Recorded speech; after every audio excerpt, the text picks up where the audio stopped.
नमस्कार दोस्तों, मेरा नाम है विमल सिंह। बालाजी स्टडी अड्डा में आपका स्वागत है। सुपर टेट लेखपाल 2022 के लिए हम आपको मॉडल पेपर करा रहे हैं। तो जीके जीएस के सेट नंबर 9 के आज हम प्रश्न जो है वो देखेंगे। इससे पहले इसी सेट नंबर 9 के हिंदी के प्रश्न देखे थे, साइड में आई बटन में पिछला वाला वीडियो आपको मिल जाएगा। और जीके जीएस में हम करंट अफेयर के प्रश्नों को भी आप शामिल करने लगे हैं। तो चलिए शुरू करते हैं प्रश्न नंबर 1 से। सबसे पहला प्रश्न है कि केंद्र सरकार तथा राज्यों के मध्य जो आर्थिक संबंध हैं उनकी विवेचना जो है वो किस अनुच्छेद में जो है वो की गई है। अनुच्छेद 168 से लेकर 171 के अंतर्गत, या 268 से 281, या 278 से 291, या 289 से 295। बताइए कौन सा जो है इनमें से सही होगा। तो टोटल आपको पता होना चाहिए कितने से कितने में वित्तीय संबंध आता है, किस अनुच्छेद से किस अनुच्छेद में, और उसी के अंतर्गत आपका आर्थिक संबंध जो है वो आ जाएगा।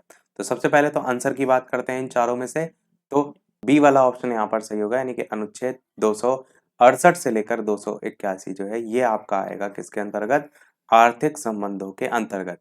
और अगर टोटल हम देखें तो 268 से लेकर के 293 तक, इसमें आपका केंद्र और राज्य जो है इसके बीच में जो वित्तीय प्रबंध है वो जो है आपके आ जाते हैं। तो वही मैंने कहा कि अगर टोटल आपको पता होगा कितने में आपका वित्तीय आता है, तो उसी के अंतर्गत ही आपका जो है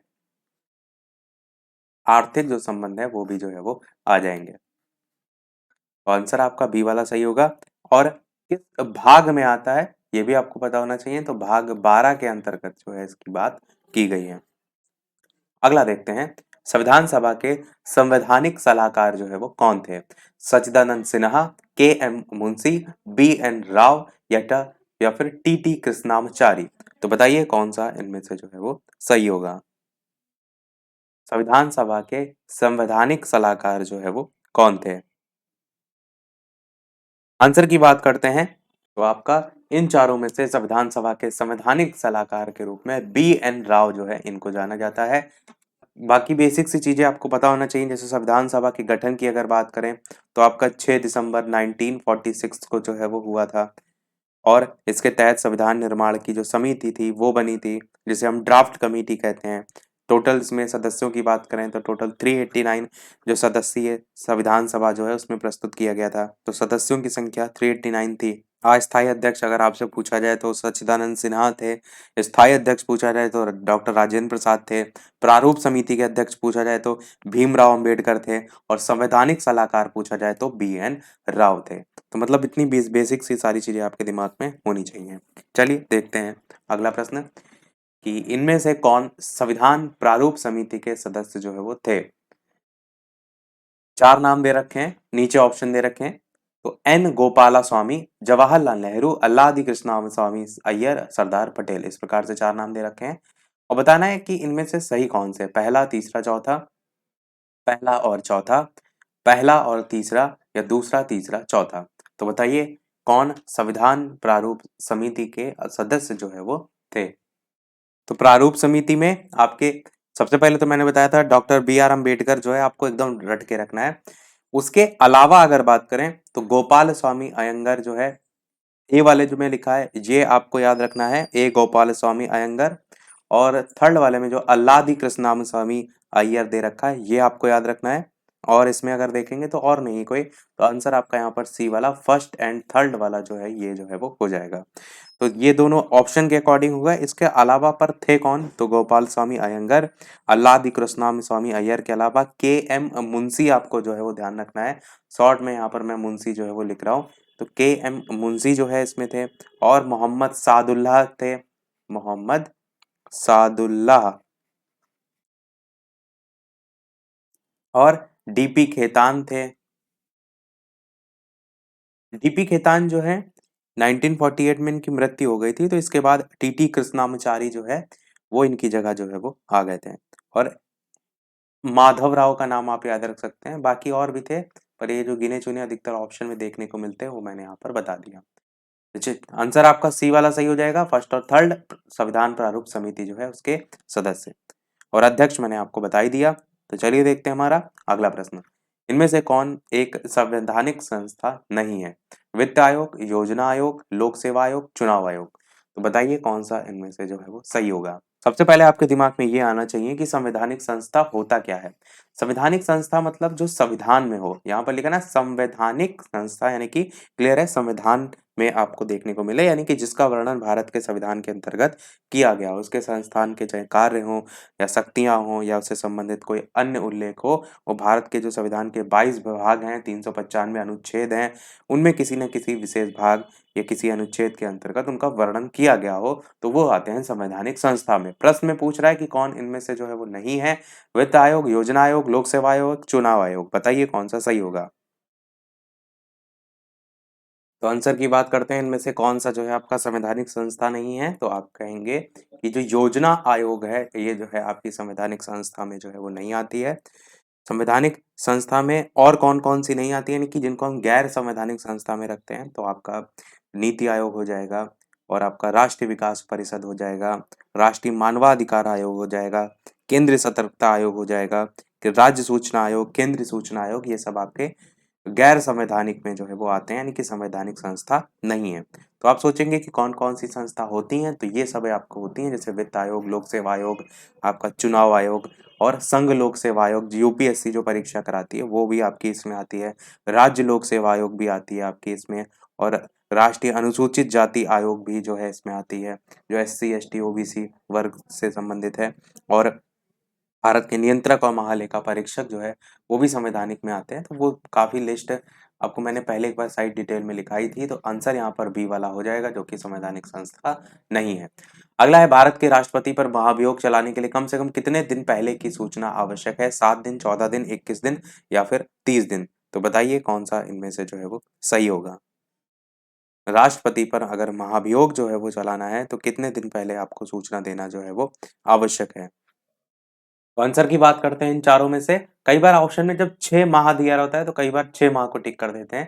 ध्यान रखिएगा 14 दिन की जो है ये अवधि होती है कि भारत के राष्ट्रपति पर महाभियोग चलाने के लिए कम से कम कितने दिन पहले की जो है वो सूचना देनी आवश्यक है। जो 6 माह होता है वो पद खाली होने के संदर्भ में पूछा जाता है।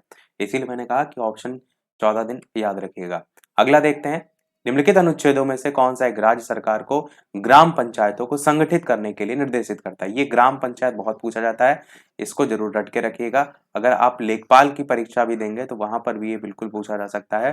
तो बताइए अनुच्छेद 32, 40, 48, 51 कौन-सा इनमें से जो है वो सही होगा?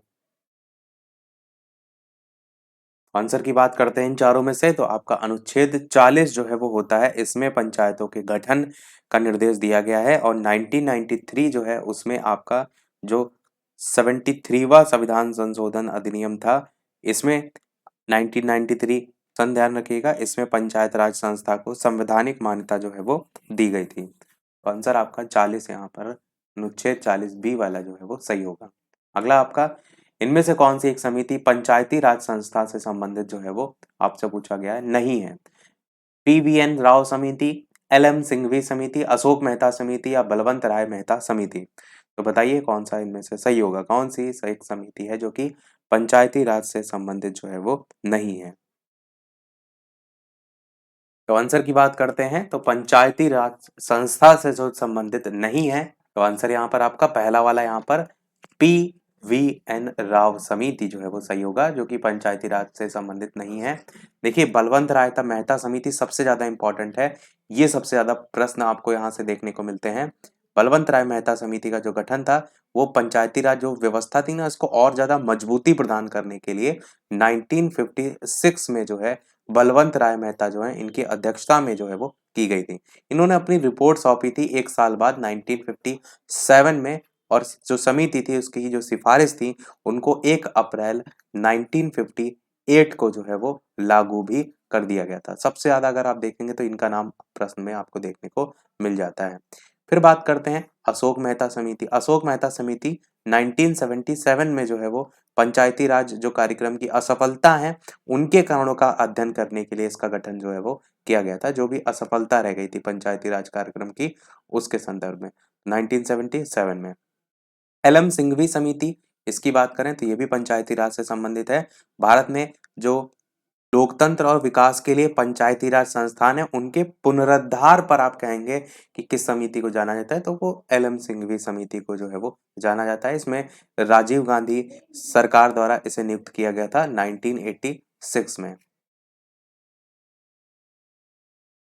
और सिंघवी समिति ये आगे चल के 1987 यानी कि कहीं-कहीं 1987 भी दे दिया जाता है, क्योंकि लागू होने में 1 आधा साल लग जाता है। तो आंसर यहाँ पर जो होगा वो क्या होगा? पीवीएन राव समिति, जो कि पूछा गया था ना कौन सी समिति पंचायती राज से संबंधित जो है वो नहीं है। अब आपको ये भी पता होना चाहिए कि जो पीवीएन राव समिति है, ये किससे संबंधित है? तो ये आपकी संबंधित है, इनका नाम था पीवी का पामुलापति वेंकट नरसिंह राव जो है ये से। इनको जो है वो कहा जाता है आर्थिक या भारतीय आर्थिक जो सुधार है उसका जनक के रूप में। तो आर्थिक सुधार से आप कह सकते हैं जो है ये संबंधित है। आर्थिक सुधार का जनक कहा जाता है किसे? भारतीय आर्थिक सुधार का जो है वो जनक।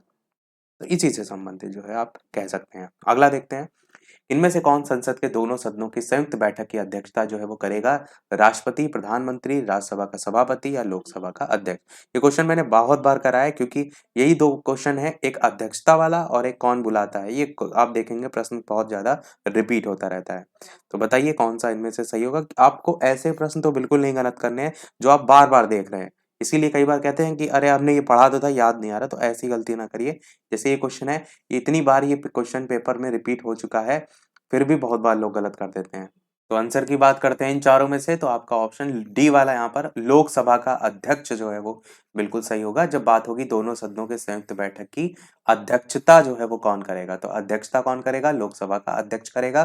पर अगर बात करें कि कौन बुलाता है बैठक को, तब आपका आंसर राष्ट्रपति जो है वो सही होगा। तो इस छोटे से डिफरेंस को जरूर ध्यान रखिएगा, यहाँ से क्वेश्चन आते हैं। साथ ही साथ वीडियो लाइक और शेयर जरूर करते रहिएगा। इसी प्रकार अच्छे-अच्छे प्रश्न हम प्रैक्टिस करते रहें।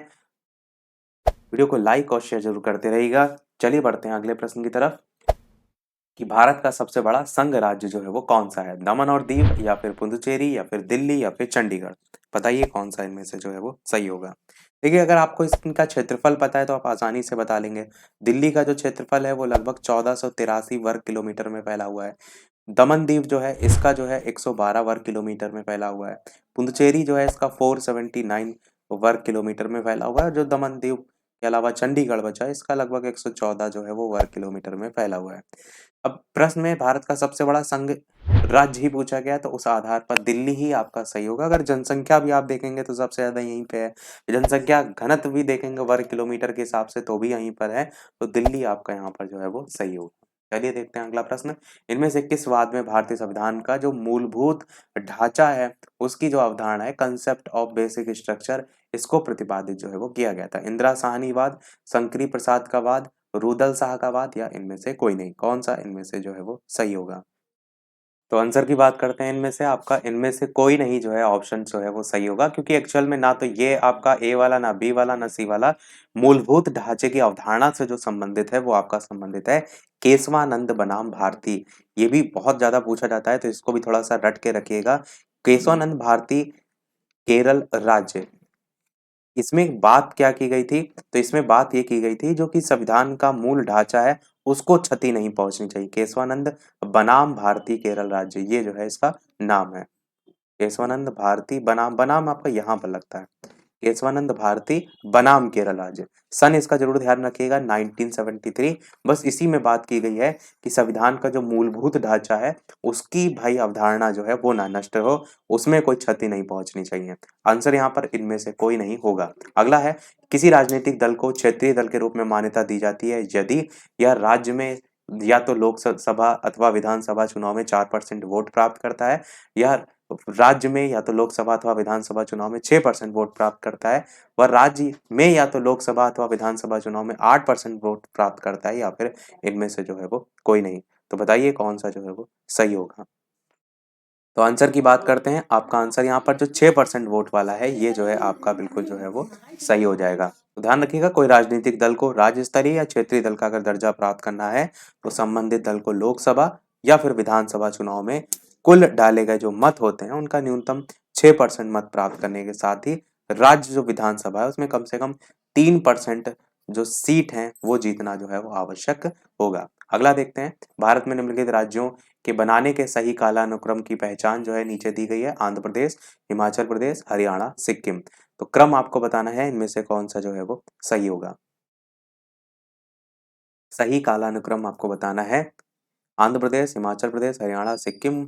1 2 3 4, 1 3 2 4, 4 3 2 1 और 3 4 1 2। तो आंसर की बात करते हैं, यहाँ पर आंसर आपका बी वाला जो है वो सही होगा। 1 3 2 4 यानी कि सबसे पहले आपका आंध्र प्रदेश।